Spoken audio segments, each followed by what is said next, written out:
I'm a 59-year-old woman who has 8 grandchildren, who is somewhat active, who usually has healthy eating habits, but the parties, the munchies, the people, the drinking, it just, over the years, my weight just added up.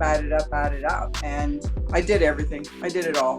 Jenny Craig, Weight Watchers, Bernstein, popcorn diet, cabbage soup diet, Dr. Atkins, starving myself, just you name it.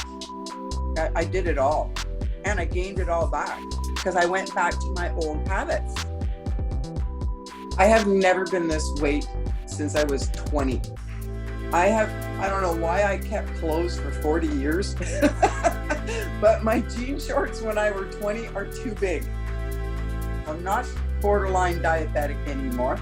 My cholesterol's normal. Like everything's a healthier, happier Laurette. And I'm really, thank you. Thank you. You guys did lots for me. It's an amazing, comforting, loving transformation. I'm not finished yet. I want to see where I'm going. It's the people, it's the mentality, it's you guys that actually made me change this. You have to change this.